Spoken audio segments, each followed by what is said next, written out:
السلام عليكم ورحمة الله تعالى وبركاته. ميل والباد joogtaan kusoo dhawaada janalkayga Asad Deero Janal. markii aan yaraa aabihii Allah u raxmaday ayaa igu oran jiray aabba dadaal si aad guul u gaadhid, laakiin aniga guusha waxaan moodi jiray inay tahay inaad kaalint koowaad iskuulka aad ka gashid oo kaliya, waayo waxaan maqli jiray hebel ama heblaayo ayaa ku guuleysatay kaalinta koowaad ee fasalka ama iskuulka. sidoo kale waxaan maqli jiray Soomaaliya guul waqtiyada munaasabada gaarka ah lagu qaban jiray iskuulka aan markii dhigan jiray.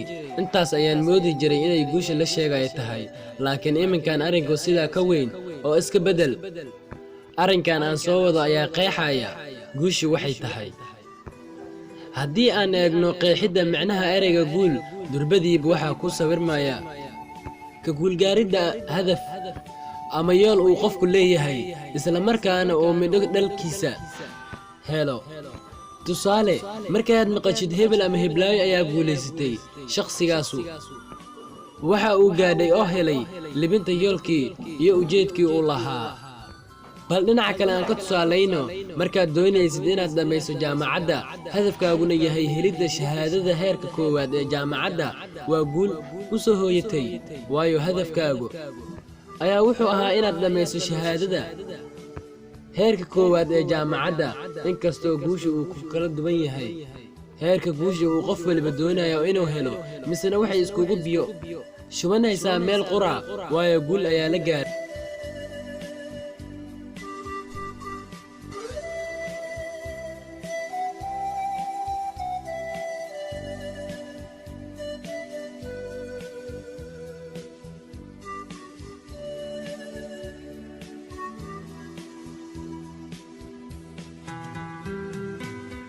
tusaale ahaan, qof ayaa guushiisu tahay inuu waxbarashada meel sare ka gaaro, halka uu qofku kale ay guushiisu tahay sida uu u gaari shahaadada u sareysa ee PhD, isla markaana uu horay ugu socon lahaa. taasi waxay diirka kaaga qaadaysaa in qof wax guul la ahi ay qofka kale la tahay kala bar ama qayb ka mid ah guusha, laakiin aysan ahayn guul dhammaystiran.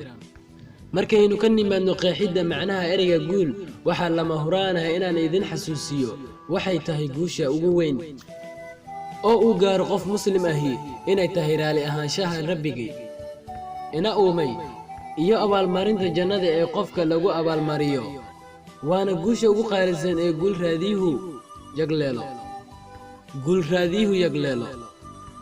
run ahaantii ma sahlan sidaad ku gaari lahayd guusha, waayo gaaritaanka guusha waxay u baahan tahay dadaal dheeri ah oo aad muujiso si aad ugu miro dhaliso hadafkii aad horay u gaadhay.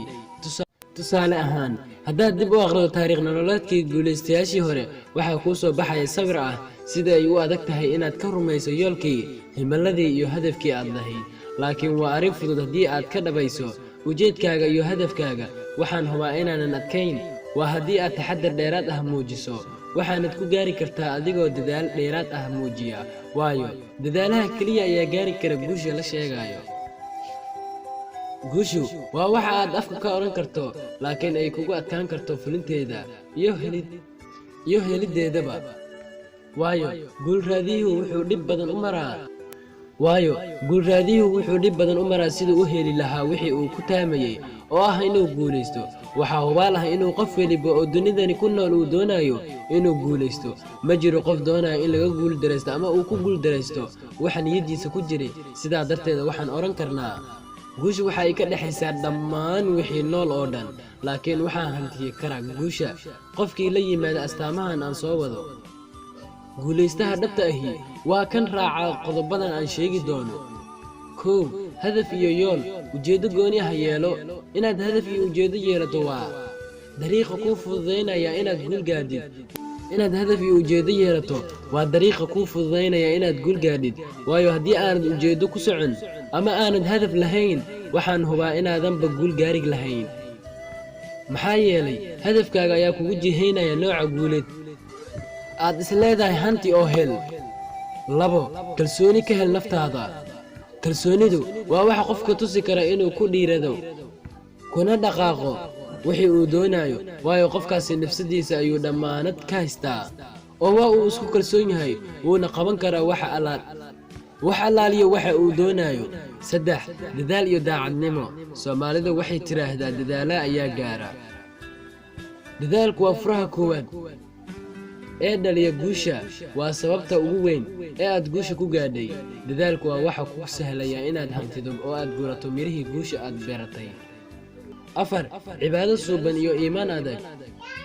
ku xirnaanshaha rabbigii ina uumay waa arrinka ugu muhiimsan oo kuu sahli kara inaad guul hantido, waayo rabbi raaligelintiisa ayaa kuu fududaynaysa wax kastoo aad doonaysid inaad heshid. 5 dulqaad muuji. u dulqaado una rido dhabarka dhibaato kasta oo ku soo wajahda. ha ka baqin, hana ka filan inaad guul daraysato. ilaahay ayaa wanaagga kugu garab taagan, waadna guulaysanaysaa ugu dambayntii.